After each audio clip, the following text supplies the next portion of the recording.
Continuamos então a falar sobre variáveis e detalhes já intermédios sobre variáveis. E neste caso continuamos a falar sobre as conversões de variáveis. Já vimos nos dois vídeos anteriores que existem conversões implícitas e explícitas. E no caso do vídeo anterior vimos o que é uma conversão explícita, isto é, uma conversão feita desta forma. Transformar um valor que é long em int, usando para isso este tipo de inscrição. Neste caso, abrir o parênteses, colocar o tipo de variável para a qual nós queremos transformar o valor que se segue. Vimos também que havia este erro, mas vamos voltar à estaca 0, neste caso vamos voltar ao 100, e tudo isto funciona de forma perfeita. Reparem, executar, cá está 100. Há uma outra forma de fazer a conversão explícita das variáveis, e é, em vez de utilizar apenas esta expressão int, é utilizar uma outra que é o seguinte, convert. E reparem que o IntelliSense automaticamente me vai mostrando quais são as várias possibilidades, e neste caso eu quero mesmo convert. E agora vou adicionar um ponto, e reparem o que é que vai acontecer. Desta lista toda de possibilidades que eu tenho de usar este comando convert, eu tenho aqui um conjunto delas muito interessantes, que é esta que diz o seguinte: to base 64, to base 64 string, to boolean, to byte, to char, to datetime, to decimal, etc, etc, etc. E isto quer dizer o seguinte, converter para. E, portanto, neste caso eu estou a tentar fazer uma conversão explícita. E então, se eu fizer convert to int 16, depois vou abrir aqui o parênteses e neste caso vou colocar o que é que eu quero converter, e neste caso é parcela. E fecho o parênteses e reparem, não há erros no meu código e tudo vai funcionar na perfeição, sem qualquer problema.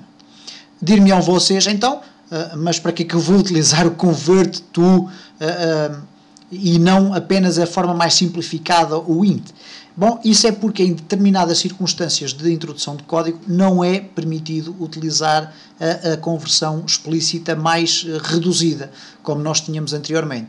E, para além do facto de que este tipo de utilização do convert tem um leque de opções muito mais diversificado e, portanto, é uma forma mais correta, digamos assim, é uma forma mais segura de nós conseguirmos fazer conversões explícitas de tipos de variáveis. E podemos dar mais alguns exemplos. Ok, vamos, por exemplo, verificar de que forma é que nós podemos fazer uma conversão explícita, por exemplo, entre uma variável numérica e uma variável do tipo booleana, isto é, verdadeiro ou falso. Então eu vou colocar aqui, por exemplo, int valor é igual a 0. E depois vou criar uma variável booleana. Bool, condição, por exemplo, é igual a valor. Ora, é evidente que eu não posso fazer este tipo de conversão porque ela seria uma conversão implícita. Lá está o erro, cannot implicitly convert type int to bool. Então eu tenho que fazer uma conversão explícita. E eu posso converter da seguinte forma, bool. Não posso, e por isso mesmo, então vamos ter que utilizar o convert to, e agora boolean, entre parênteses, valor.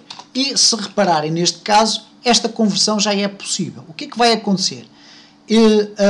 A instrução convert to boolean vai tentar transformar o valor que a variável valor tiver numa variável booleana, isto é, ou em verdadeiro ou em falso. Nós vamos ver qual é o resultado apresentando no label.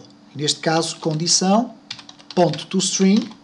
Lá está, estamos também a transformar, neste caso, usando o toString, estamos a transformar uma variável que é verdadeira ou falsa em texto. Mas já vimos isso noutros vídeos. Então reparem o que é que vai acontecer. Eu vou executar, não há erros no código, e quando eu executo, aparece false.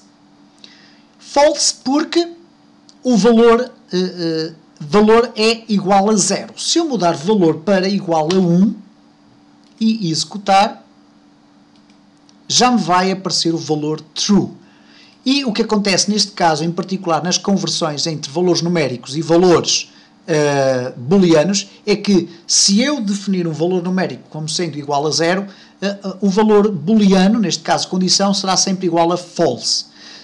Qualquer outro valor que eu atribua à variável valor vai fazer com que a condição seja igual a true. Por exemplo, se eu colocar 1 e executar, o valor vai ser true, da mesma forma que se eu colocar 100 e tentar executar vai ser true, ou colocar valores negativos, como é o caso, por exemplo, menos 100, cá está o valor true. Só se eu colocar 0, e coloquei 2 zeros, é que o valor vai ser igual a false. E nos próximos vídeos vamos continuar a falar um pouco mais sobre a parte da conversão explícita de variáveis.